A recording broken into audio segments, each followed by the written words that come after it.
Hello everyone, my name is Aamir Azam. I am BPC TRE 2.0 selected teacher. तो आज के इस वीडियो में हम जो सीटेट दिसंबर 2024 के जितने भी ईवीएस के जो भी क्वेश्चन आते हैं, यानी कि ईवीएस में जो 30 में 30 क्वेश्चन आते हैं, तो उस सभी 30 क्वेश्चन को हम एनसीईआरटी के जरिए एनालाइज करेंगे। और इस वीडियो को अगर आप शुरू से अंत तक देख लेंगे सभी प्ले लिस्ट को, तो मैं एक प्रॉमिस करता हूँ कि आपका मार्क्स जो है 30 बाई 30 आ सकता है, अगर आप अच्छे से इस वीडियो को एनालाइज कीजिएगा। इसमें हम वीडियो में पेडागोगी भी अटेम्प्ट करेंगे। पेडागोगी के साथ साथ जो ईवीएस में 30 नंबर रहते हैं, उसमें 15 नंबर पेडागोगी रहता है, 15 नंबर कंटेंट।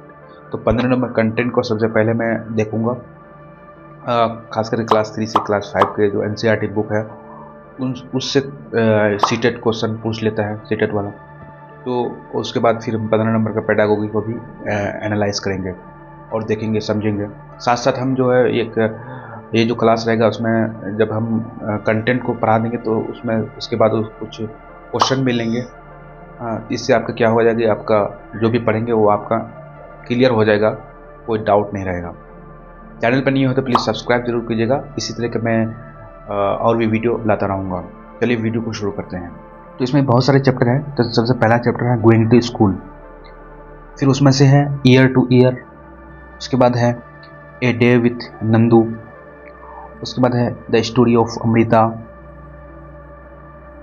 उसके बाद है द अनीता एंड हनीबी के, फिर उसके बाद है ओमनाज जर्नी, फिर उसके बाद है फ्रॉम द विंडो, फिर उसके बाद है रीचिंग ग्रैंड मदर हाउस, उसके बाद है कर्णम मलेश्वरी जो बहुत ही ज़्यादा इंपॉर्टेंट माना जाता है सीटेट के पॉइंट ऑफ व्यू से, उसको भी पढ़ेंगे कर्णम मलेश्वरी को।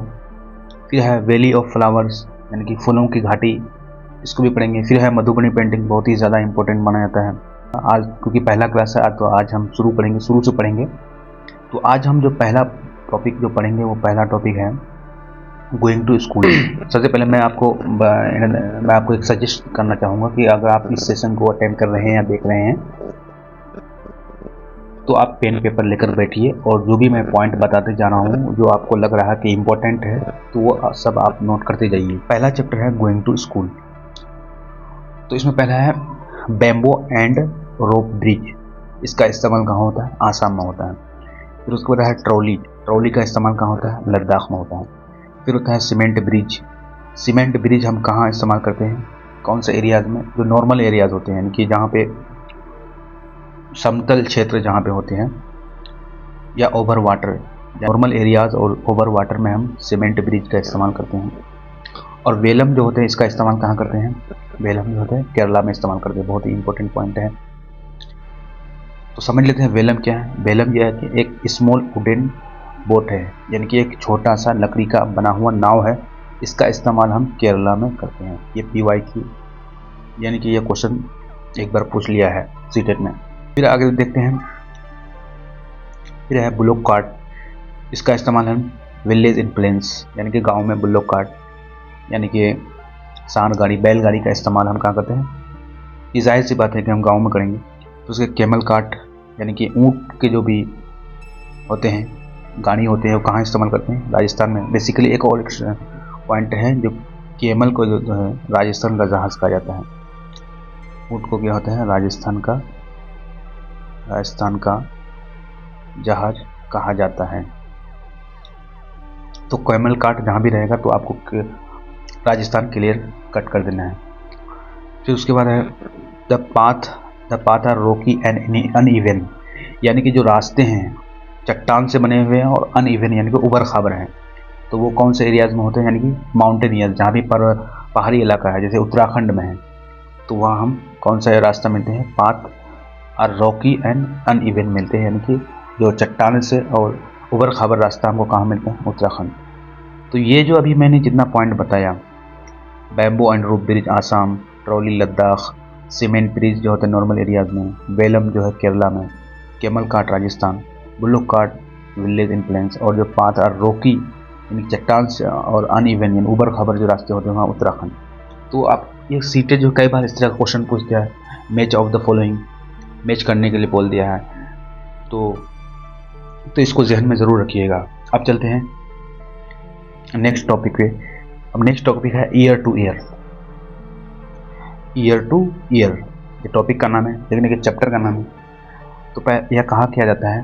तो हम जो भी आपको हम बताएंगे उसको ध्यान से सुनिएगा, प्लीज़ अच्छे से सुनिएगा और आपको फ़ायदा ज़रूर देगा। मैंने यहीं से इसी पीडीएफ को पढ़ करके सीटेट में 122 मार्क्स अचीव किया था और ईवीएस में मेरा लगभग 25 मार्क्स आया था। इसी पीडीएफ को मैंने पढ़ा था और इसके अलावा सिर्फ मैंने यूट्यूब से क्वेश्चन प्रैक्टिस किया था और ज़्यादा कुछ मैं नहीं किया था, बस सिर्फ इसी पीडीएफ को मैं डेली रिवाइज करता था। तो आप भी कर सकते हैं। चलिए शुरू करते हैं। A bird has its eye on its head, यानी कि एक पक्षी जो होते हैं उसके आई जो होते हैं कहाँ पे होते हैं? उसके हेड पे होते हैं, सिर पे होते हैं। And the holes are covered with feathers, और उसके जो होल्स होते हैं तो वो किससे होते हैं? पंख से ढका हुआ रहता है, जो उसे सुनने में मदद करता है। हियर उसे सुनने में मदद करता है। फिर उसके बाद है lizard has the same kind of the year, यानी कि छिपकली जो होते हैं उसके भी उसी तरह के आँख होते हैं जिस तरह पक्षियों में होते हैं। Crocodiles too has its eyes like this but we can not see them, यानी कि क्रोकोडाइल के भी पास भी, क्रोकोडाइल एक रेप्टाइल है, उसमें भी बर्ड्स के तरह आइज होते हैं जिस तरह बर्ड्स में होते हैं। लेकिन एक डिफरेंट पॉइंट ये है कि क्रोकोडाइल में जो होते हैं उसके जो आई को हम देख नहीं सकते हैं। बाकी हम जैसे बर्ड्स में जो आइज़ हैं, लिजार्ड्स में जो आइज़ हैं उसको हम देख सकते हैं, लेकिन क्रोकोडाइल के हैं आई को हम नहीं देख सकते हैं। फिर आते हैं different pattern of animal are due to hair on their skin. ये सीटेट सितंबर 2016 में पूछा हुआ है। यानी कि क्वेश्चन ये पूछा था कि एनिमल्स जितने भी जीव जंतु होते हैं उसमें जो पैटर्न्स होते हैं किस कारण से होते हैं। तो हेयर अगर बॉडी में रहते हैं, किसी भी जीव जंतु के अगर देखेंगे जंतु को अगर उसमें बाल है शरीर पे, तो आप डायरेक्टली कह सकते हैं कि ये एक मैमल है, स्तनधारी है। अगर बाल नहीं है तो यानी कि हेयर से आप पता लगा सकते हैं उसके पैटर्न को। अब देखते हैं नेक्स्ट पॉइंट पे।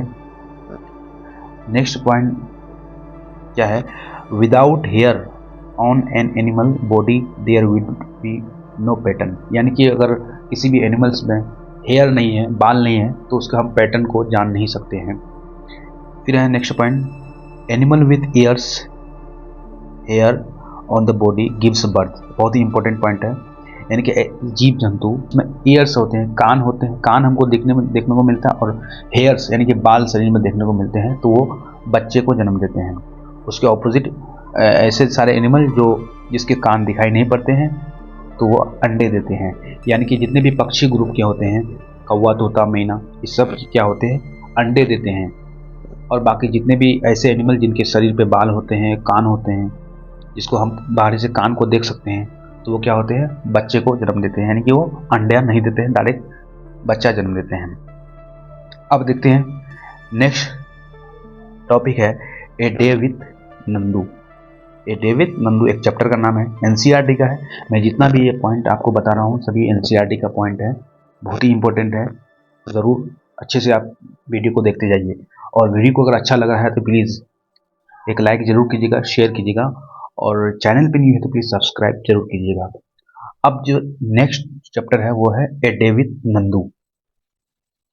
ए डे विथ नंदू यानी कि एक्चुअली हम हाथी का नाम है, एक चैप्टर है हाथी के बारे में, नंदू उसका हाथी का नाम है, तो उसी के बारे में हम पढ़ेंगे।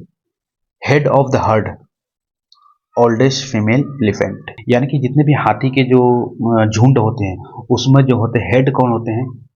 कई बार पूछा है। यानी कि हाथी के जो झुंड होते हैं उसमें जो हेड होते हैं, सरदार कौन होते हैं? यानी कि जो ओल्डेस्ट फीमेल, यानी कि सबसे पुराना जो फीमेल एलिफेंट होते हैं वो क्या होते हैं? हेड होते हैं। उसके बाद है no male elephant is the herd they left on as they turn 14 to 15 years. यानी कि कहने का मतलब है कि एक झुंड में जो होते हैं कोई भी मेल हाथी नहीं होते हैं। जैसे ही उसका उम्र 14 से 15 साल का हो जाता है तो वो झुंड से जो होते हैं मेल हाथी वो चला जाता है। उसमें सिर्फ उसके झुंड में क्या होते हैं? फीमेल हाथी ही रहते हैं। Their big ears also work like fan, यानी कि हाथी के जो बड़े बड़े कान होते हैं उसे एक पंखे की तरह काम करते हैं, जो उसे ठंडा प्रदान करता है। फिर उसके बाद है there are 10 to 12 female element and young, in a herd, यानी कि एक झुंड में कम से कम कितने फीमेल हाथी होते हैं? 10 से 12 फीमेल एलिफेंट होते हैं। सभी पॉइंट को जरूर देखिएगा, कई बार इस तरह का क्वेश्चन पूछा है।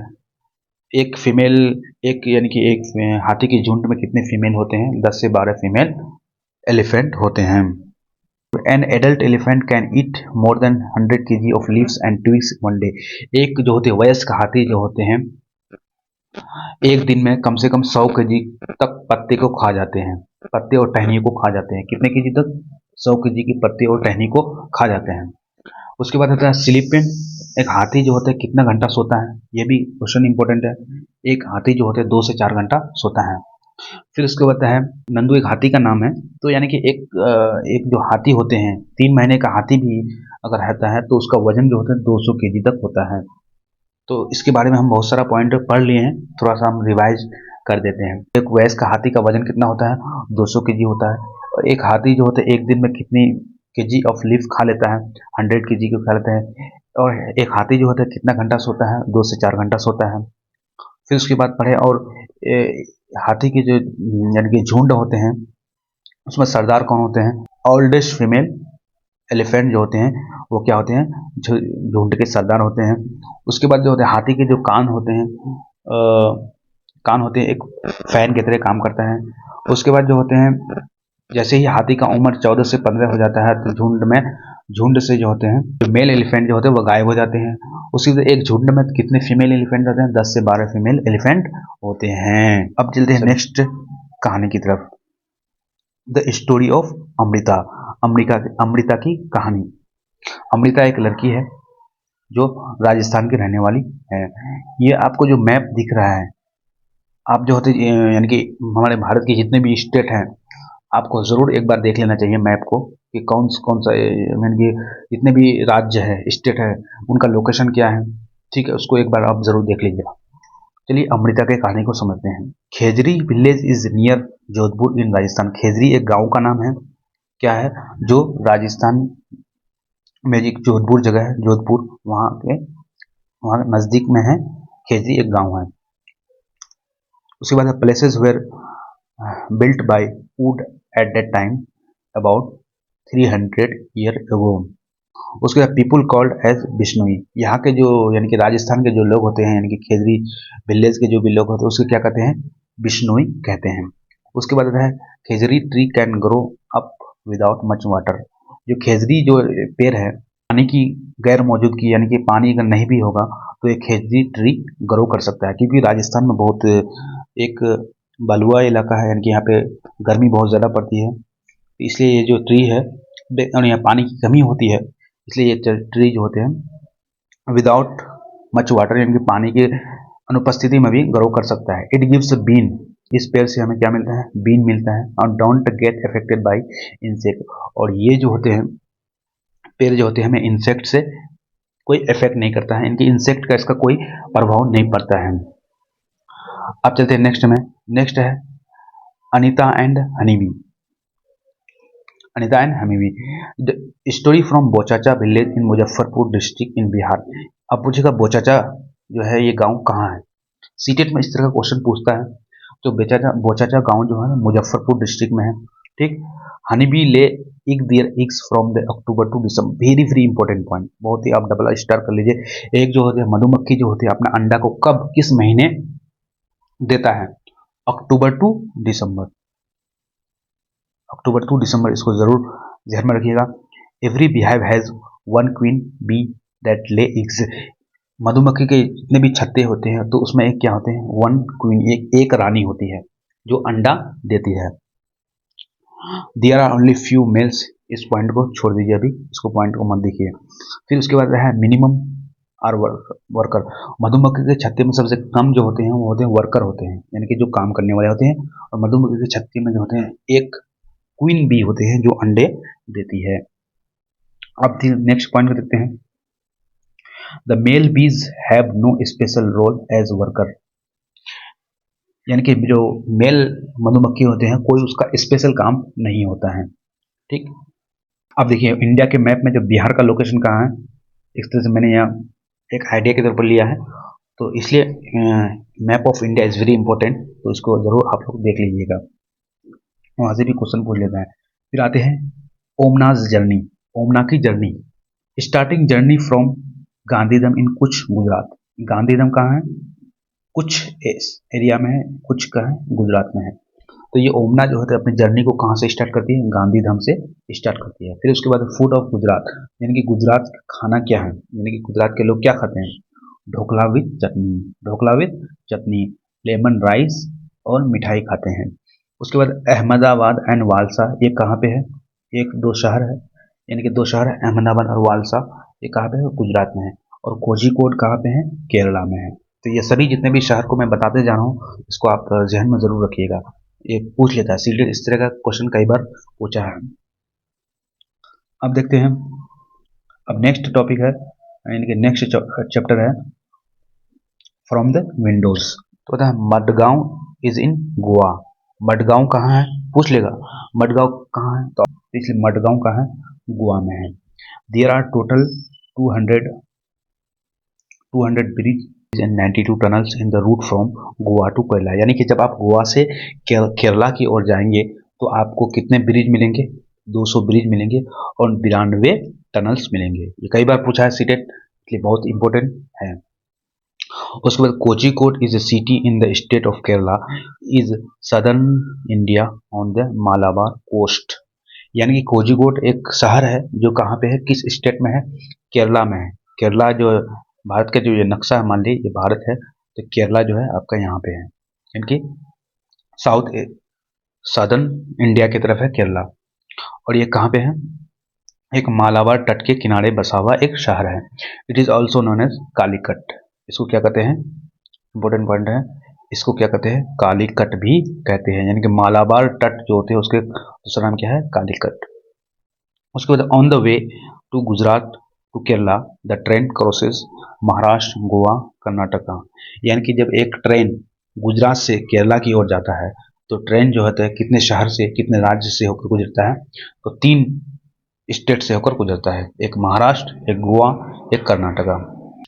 Kottayam is this town in the Indian state of Kerala, एक कोट्टायम एक शहर है जो कहाँ पे है? केरला स्टेट में। इसी तरह मैं आपको कई सारे शहर बताया है और उस शहर जो है उसका स्टेट भी बताया है, लोकेशन। तो ये सभी शहर को आप जरूर याद रखिएगा कि वो किस स्टेट में है। सीटेट इस तरह के कई बार क्वेश्चन पूछे हैं। अब देखते हैं, नेक्स्ट पढ़ते हैं। अब नेक्स्ट जो है लैंग्वेज के बारे में पढ़ेंगे। स्टेट यानी कि कौन से किस किस स्टेट में, राज्य में कौन सी भाषाएं बोली जाती हैं। मलयालम, मलयालम कहाँ बोली जाती है? केरला में। उसके बाद कोंकणी, कोंकणी जो होते हैं कहाँ बोले जाते हैं?